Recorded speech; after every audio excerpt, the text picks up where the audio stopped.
Tafsiri muyassar. Baqara surasi. Nihoyat shafqatli va mehribon Allohning ismi bilan boshlayman. Allah sizlarni maqsadsiz ishgan qasminglar sababli jazolamaydi. Ammo qasdan ishgan qasminglar uchun jazolaydi. Allah tavba qilgan bandasiga nihoyat mag'firat qilg'uchidir. Azobga tegishlik bo'lganlarni jazolashga aldirab ketmaydigan zotdir. Ayollarga mangulik yoki 4 oydan ko'proq vaqt yaqinchilik qilmaslikka qasam ichganlar 4 oy kutishi kerak.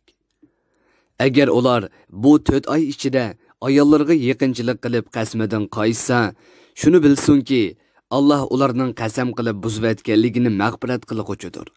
Ularga nihoyat mehribondir. Agar ular qasmini davomlashtirib, ayollarga yaqinchilik qilmaslik orqali ularni taloq qilish niyatiga kelsa, Allah ularning so'zlarini anglab turg'uchidir. Niyatini bilib turg'uchidir. Ularga buningga asosan mukofot yoki jazo beradi. Taloq qilingan ayollar nikohlanmay 3 hayz o'tkichi iddat tutadi. Ya'ni 3 qitim hayz ko'rib, 3 qitim poklanguchilik yoki 3 qitim hayz ko'rguchilik kutadi. Bu ularning balyatqolarining bo'sh ekanligini bilishi uchundir. Ularning iddat ichida boshqa biriga nikohlanishi joiz emas. Ular Allohga va oxirat kuniga jazman ishonadigan mu'min ayollar bo'lsa, ularning balyatqusidagi Allah yaratgan to'ralmani yoki hayzni yoshirmasligi lozim. Agar ularning erlari aplashib kelishni xohlasa, shu 4 oylik muddat ichida ularni qaytirib elishga eng haqliqdir. Buningda erlarning niyati rostilla aplashib kelish bo'lishi, ayollarning iddatini uzatib, ularga ziyon yetkazishni ko'zlamagan bo'lishi lozim.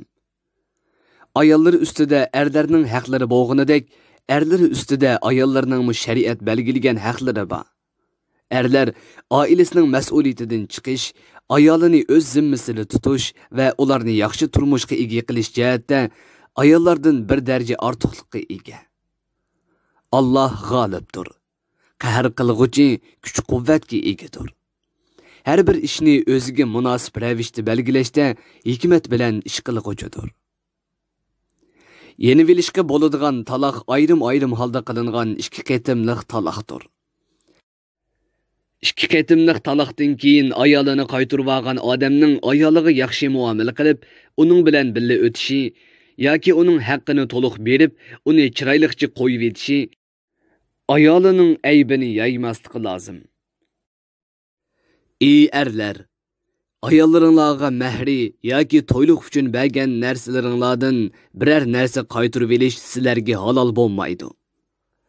Ammo ayol ikkisi o'z orasidagi haq-huquqlarni adil bir taraf qilinmasligidan qo'rqsa, bu chaqda o'zlarining masalasini o'zlarining igi chaqinlarining bir taraf qilishiga topshiradi. Agar ularning igi chaqisi bo'lganlar ayol ikkisining Allohning belgilamalariga rioya qilinmasligidan ansasa, ayolning ajrish badaliga eriga bir narsa berishida hech bir gunoh yo'qdir. Ani shu ahkomlar Allohning halol bilan harom o'ttirsidagi chegarasidir. Sizlar bu chegaradan hargiz o'tib ketmanglar. Kimki Allah belgilagan chegaradan o'tib ketadi ekan, ular o'zlarini Allohning azobiga tegishli qilish orqali o'ziga o'zi zulm qilguvchilar bo'lib qoladi. Agar ayolini 3-qitim taloq qilsa, u ayol boshqa erga tegmaguncha tekkandimi birinchi eriga qaytish uchun yo'l chiqarish maqsadida emas, balki mangulik xotin bo'lish uchun tegmaguncha va o'tirda jinsiy munosabat amalga oshmoqcha u ayol birinchi eriga qaytolmaydi.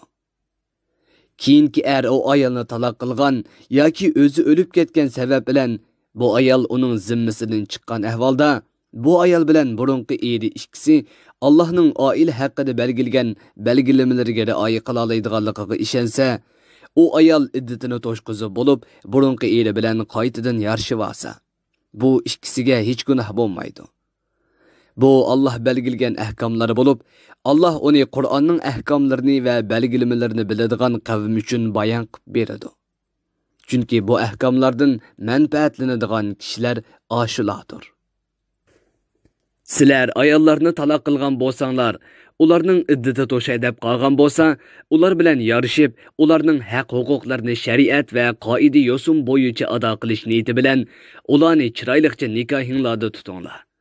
Yoki ularni iddati to'shqicha tark etib, yaxshilik bilan qo'yib beringlar. Ayollarning haq-huquqini dafsanda qilish niyati bilan ularga ziyon yetkazish uchun ularni tutib turishdan hazar aylanglar. Kimki shunda qiladi ekan, u Allohning azobiga tegishlik bo'lish orqali o'ziga zulm qilgan bo'ladi. Allohning oyatlarini va ahkomlarini kulki chaqchaq qilvanmanglar. Allohning sizlarni islomga hidoyat qilganligi va shariat ahkomlarini tafsiliy bayon qilib berishdan iborat katta ne'matini eslanglar. Allohning Qur'ondan va sunnatdan sizlarga bildirganlarini eslanglar. Ve bu ulug' ne'mat uchun Allohga shukr qilinglar. Allah sizlarga bu ne'matlarni eslatadi. Sizlarni amr farmonlarga xiloflik qilishdan ogohlantiradi. Sizlar Allohdan qo'rqinglar. Allohning sizlarni ko'zitib turadiganligini unutib qolmanglar. Bilinglarki, Alloh hamma narsani bilguchidir.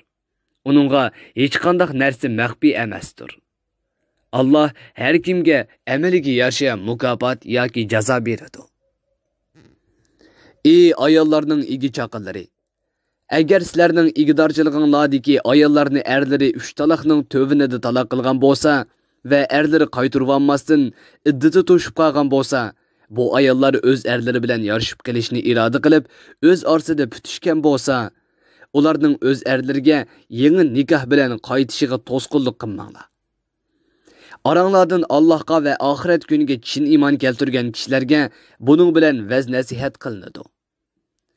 Erlarning o'z ayollari bilan qayta yarashib olishiga yo'l qo'yishinglar. Sizlarning yuz obro'yinglar uchun eng yaxshidir.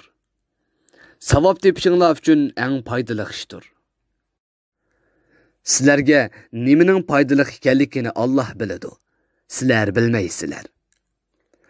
Analar bu vaqtlarni 2 yil to'liq emitishi lozim. Bu to'liq emitishni xohlagan kishi uchundir.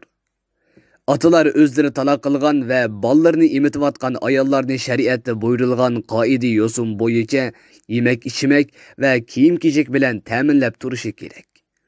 Chunki Alloh hech kimni qudrati yetmaydigan ishga buyurmaydi.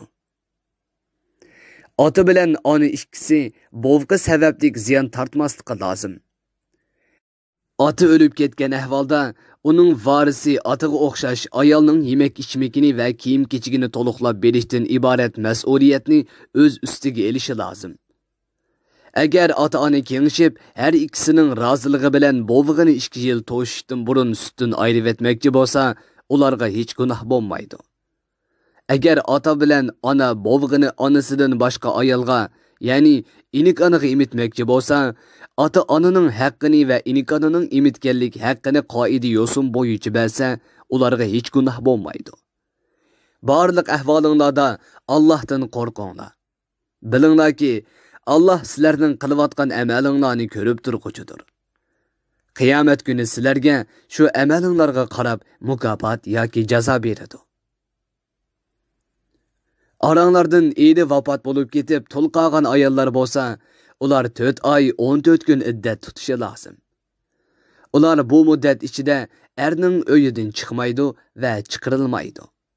Zinnatlanmaydi, yotliq bo'lmaydi. Mazkur muddat to'shqandan keyin ular sirtga chiqsa, zinnatlansa va shariatda ko'rsatilgan qoida yo'sin bo'yicha yotliq bo'lsa, ey ayollarning igi chaqinlari, sizlarga hech gunoh bo'lmaydi. Alloh taolo sizlar qilayotgan oshkora va yoshirin barliq amalinglardan to'liq xabardordir.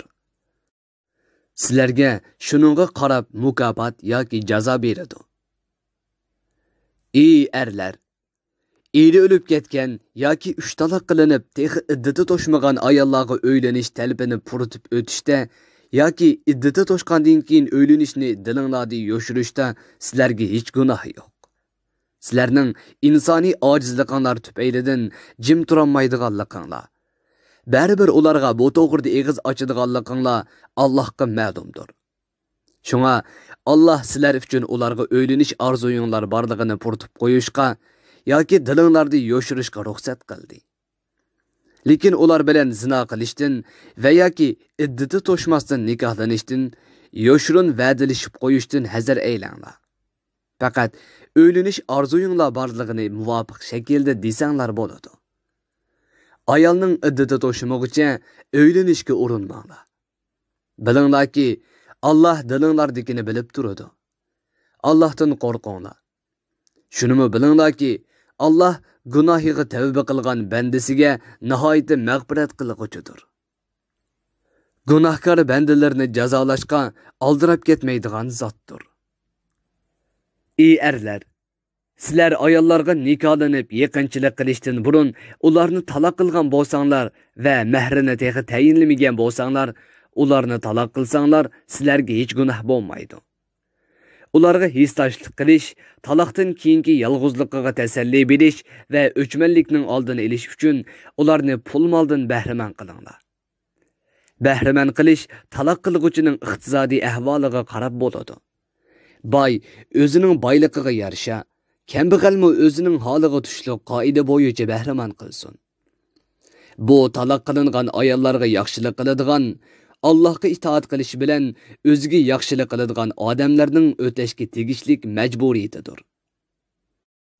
Sizlar ayollarni nikohinglarga elib yaqinchilik qilishdan ilgari taloq qilsanglar, ammo ularga ma'lum miqdorda mehr berishga kelishgan bo'lsanglar, kelishgan shu mehrining yerimini ularga berishinglar farzdir. Agar taloq qilingan ayollar o'zlariga tegishlik bo'lgan mazkur yerim mehrini elishdan voz kechsa, yoki taloq qilgan kelishgan mehrining hammasini berib etmoqchi bo'lsa, ey ayollar, bir-biringlarga yo'l qo'yishinglar Allohdan qo'rqishga va uningga itoat qilishga eng yaqindir. Ey insonlar, ustinglarga farz bo'lmagan bo'lsa-mu, o'z ixtiyoringlar bilan berish va elishga tegishliklarni kechirib etish orqali bir-biringlarga ihson qilishni unutmanglar. Shaksizki, Allah qilayotgan ishinglarni ko'rib turg'uchidir. Allah sizlarni yaxshi ishlarni ko'p qilishga rag'batlantiradi. Fazilatli ishlarga da'vat qiladi. Tafsirim muyassar. Bir guruhi o'dmalar nashrga tayyorlagan. Tarjima qilguvchi Muhammad Yusuf Muhammad Tursun. Muharrir Abdurrahim Davlat. Korrektor Abdulaziz Aqhun. 2020 yanvar 1-nashri. Teklimakan Uyg'ur nashriyoti tarafidan nashr qilingan. Mikrofon oldida İmran Abdug'ani Sadai.